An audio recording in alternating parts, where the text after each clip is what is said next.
বর্তমান রাজ্য রাজনীতিতে একটাই খবর, জাস্টিস ফর আরজি কর। গত 9 আগস্ট গভীর রাতে কলকাতার আরজি কর মেডিকেল কলেজ এবং হাসপাতালে যে মর্মান্তিক, পৈশাচিক, অমানবিক, অবচনীয়, নরকীয়, নিন্দনীয় ঘটনা ঘটে গেছিল, তার প্রতিবাদের ধারা আজও অব্যাহত, সমানভাবে অক্ষুণ্ণ। শহর থেকে গ্রাম, দেশ থেকে বিদেশ, সর্বত্র এই নরকীয় ঘটনার প্রতিবাদে মুখর আপামর জনতা। সকলের একটাই দাবি, অপরাধীদের উপযুক্ত সাজা চাই, দৃষ্টান্তমূলক সাজা চাই। We want justice, justice for RG Kar. রাজ্যের বিরোধী দলগুলি তো বটেই, এছাড়া দেশের নানা প্রান্তের মানুষ এর প্রতিবাদ করেছে। এমনকি মুখ্যমন্ত্রী ও তার দলের সংসদ এবং দলের গুরুত্বপূর্ণ সদস্যদের নিয়ে রাস্তায় নেমেছেন, যাতে অপরাধীরা সঠিক সময় এবং যথাযথ বিচার পায়। দিন হোক বা রাত, মেয়েদের নিরাপত্তা আরও সুনিশ্চিত করতে এবং অপরাধীদের দৃষ্টান্তমূলক শাস্তির দাবিতে গত 14 আগস্ট অর্থাৎ ভারতের 78তম স্বাধীনতা দিবসের আগের দিনে মেয়েদের রাত্রি দখল বলে দেয় এই আন্দোলনের তীব্রতা কতটা। এছাড়া বাংলার কলাকুশলী শিল্পী, নাট্যব্যক্তিত্ব রাস্তায় প্রতিবাদ জানিয়েছে একটাই দাবিতে, অপরাধীদের উপযুক্ত শাস্তি চাই এবং সঠিক বিচার চাই। গত 27 আগস্ট ছাত্রদের যে নবান্ন অভিযান কর্মসূচি হয়েছিল, সেখানে মানুষের অংশগ্রহণ নেহাত কম ছিল না।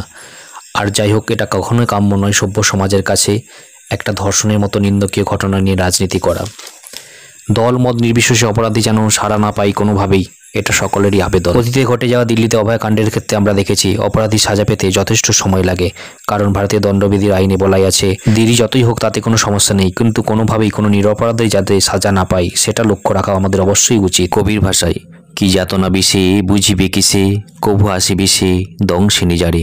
অর্থাৎ বিশেষ যন্ত্রণা কতটা যে অবর্ণনীয়, কতটা কষ্টকর, কতটা বেদনাদায়ক, সেটা যাকে এই দংশন করেছে সেই জানে।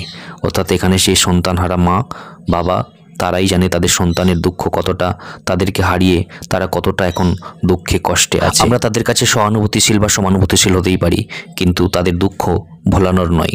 তাদের দুঃখ কেবলমাত্র ভরাতে পারে যদি সেই সন্তান তার কাছে ফিরে আসে। এই আন্দোলনের ধারা কতদিন অব্যাহত থাকবে?